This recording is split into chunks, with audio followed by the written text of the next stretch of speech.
Hello again. Look at me uploading videos every day. So I haven't done that for a long time.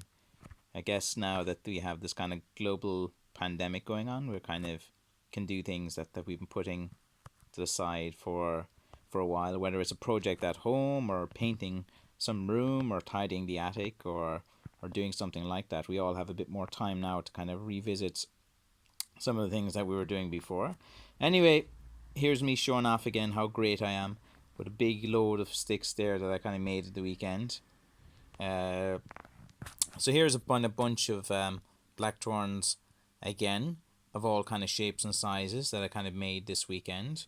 Uh, at the front here you have the kind of lighter ones, which some people do like. They don't want something that's really heavy on their wrist when they're walking.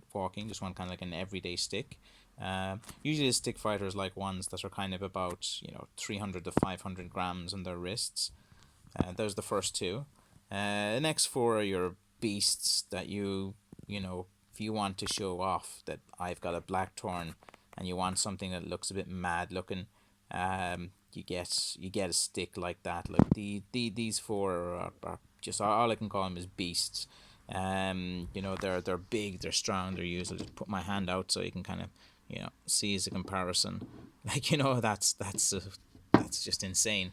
But again, those sticks are very good as well for taller people and for people that want different things. Um, so again, I'm just kind of again just showing you what I did this weekend in the life of a stick maker. Here's one where I didn't paint the bark. That's actually quite nice. I'll probably sell instantly.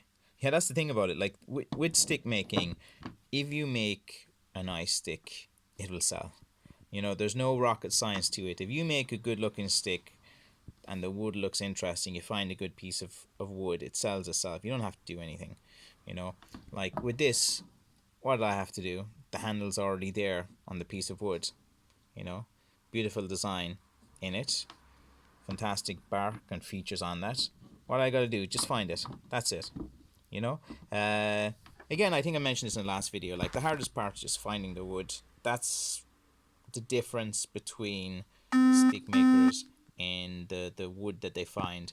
If you find a good wood, you hold all the power in the blackthorn stick making business.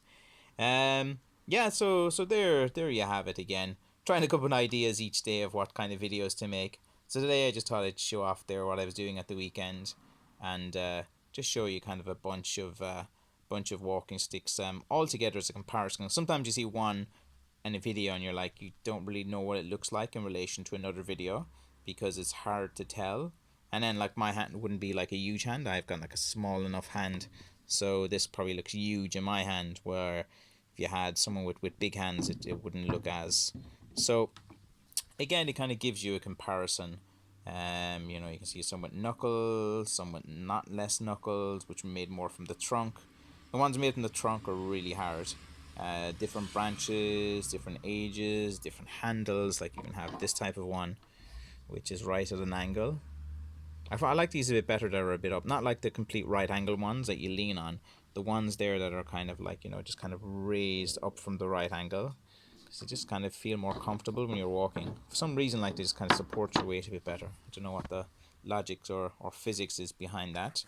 Okay, so there you kind of have it. Kind of get a few different angles here before we finish off. There we go. The lighting is kind of blaring down in it, so again, I'm not a professional studio type of filmmaker or whatever. I just whip out the phone and just point and click and talk away and waffle until I run out of waffle. That's how I kind of usually work. Anyway, if you want to support me, just go to my shop, buy loads of sticks, and I'll be your friend for life. Okay, thank you. This was Francis from McCaffrey's Crafts.